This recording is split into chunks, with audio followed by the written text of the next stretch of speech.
What is up, YouTube? My name is Eben, and we are finally back after much ado for episode 4 of our Luminous Frost theme deck episodes. And there's been a lot of stuff that's gone on. We have ended up going 4 and 6, which is not necessarily, exactly what I was hoping for, but it's still pretty darn good for a starter deck. And we've played a lot of really unusual things over these last couple of weeks. We have played Avalugg, Ho-Oh-Salazzle, Lurantis Decidueye, Rainbow Road, Wobbuffet, and Alolan Dugtrio. That was an interesting match. Seeking, Drampa Garbodor, and Zoroark Ho-Oh. That's Zoroark GX Ho-Oh. So a really diverse pool of things we've played in the standard format. Some high, some low. I found that things that do not rely heavily on their EX and GX attackers are obviously much harder matches, and that's kind of a no-brainer. And another thing is we have trouble kind of like putting on a lot of pressure ourselves.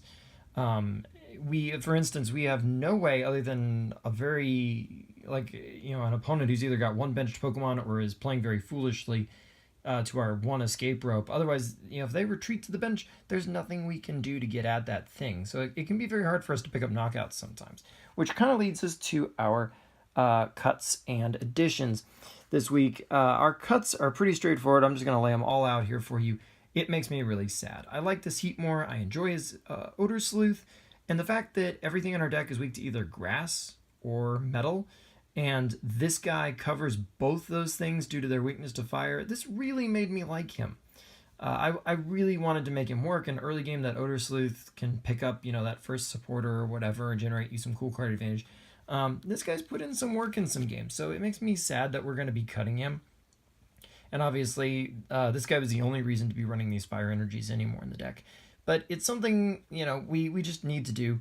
We got to do it. We're trying to, trim up, tighten up, make the deck a little more efficient, make it a little faster. So we got to say goodbye to good old Heatmor here, and that's the great sadness there.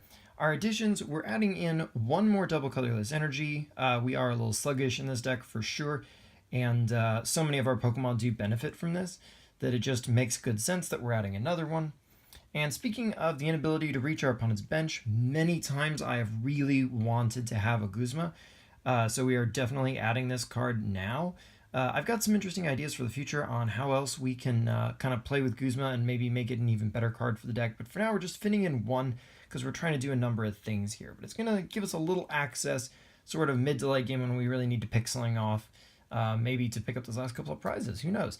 Guzma's going to be there. We're also adding Glaceon EX as our first EX or GX Pokemon in the deck. We've got nothing but water energies now, and we're running 3 double colorless after this one gets added. So our Crystal Ray is no problem. It adds to our theme of stalling opponents, and Second Bite might be able to pick up some interesting KOs for us. So this Pokemon makes a lot of sense in our theme of let's stall things, control things, be hard to pick up knockouts against. It's just more and more play on that theme. Plus, it's a very good damage sponge at 170, easily our most bulky Pokemon.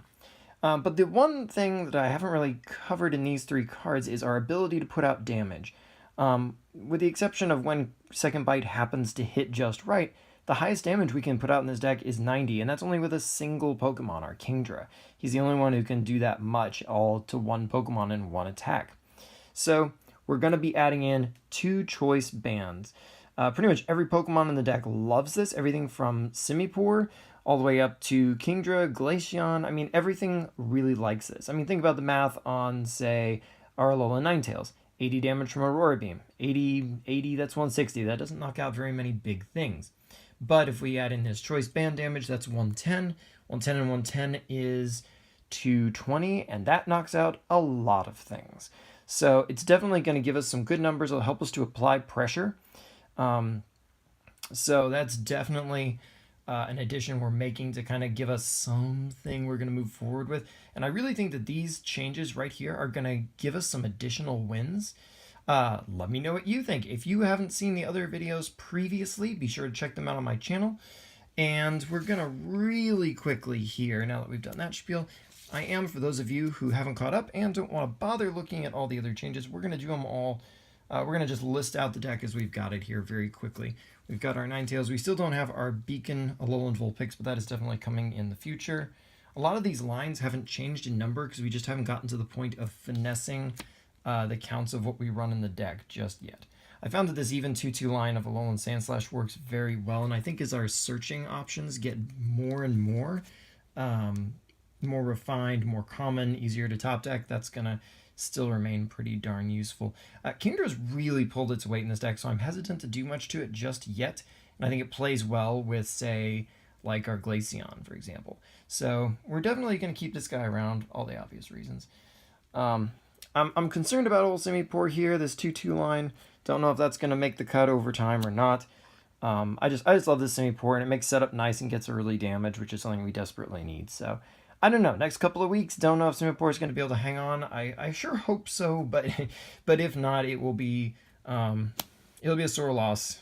But we may have to make it happen. And we do have our one Bruxish here. He's sort of kind of living on the sidelines a little bit, kind of dodging under the radar, but at the same time, we've done some interesting things with Gnash Teeth and Synchronoise. Synchronoise especially. When we get it off, it's pretty darn useful. So it's a nice little one-of tucked away we can nest ball for. So I'm definitely a fan of that. I'm not complaining about it. Not at all. All right, moving along to our supporters. Still loving these 3 Ns. N is definitely our premier draw supporter in this deck, 100%. The House, I've never been sad to see the House. Never have. Sycamore, this guy, especially because of how limited our Pokemon are in numbers in our evolution lines, his discard effect can be kind of a pain sometimes. It's a little cumbersome, so that's why we're not adding more Sycamores. If you're sitting there already typing in the comments away, why have you added more Sycamores? It's such an obvious draw card. I know, it's so good, but still, the recoil hasn't quite justified it, and we have a lot of means to draw right now, so it's not the most desperate need. After all, drawing doesn't mean much if you don't have anything to draw into, so that's kind of what we're focusing there, so that's why. We got 2 Kukuis, who that extra damage has definitely helped us sneak in some knockouts people aren't expecting, so I don't have any complaints there. And Wick here, she's been pretty useful, because we do sometimes with those Sand Slashes generate a ton of extra cards. I've liked it. I don't know if it's going to be the greatest thing ever. I don't know if it's going to last in the long run, but it's good for now. I haven't regretted it, not once. So there you go there. Still liking our 3 Ultra Balls. We're probably going to go to 4 at some point. I haven't burned too much for it, but there you go. The Nest Balls have been, they're nice when they come. Timer Ball. I have a masterful talent for flipping tails twice on that card.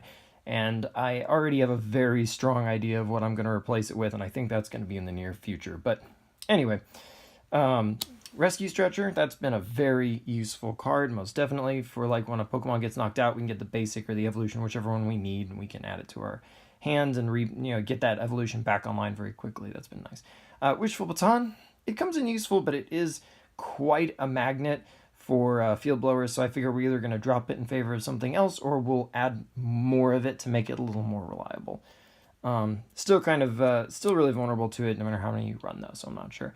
Energy Retrieval, it's been kind of nice, and as our energy counts dropping just a little bit more again, kind of curious to see if that one pays off or not.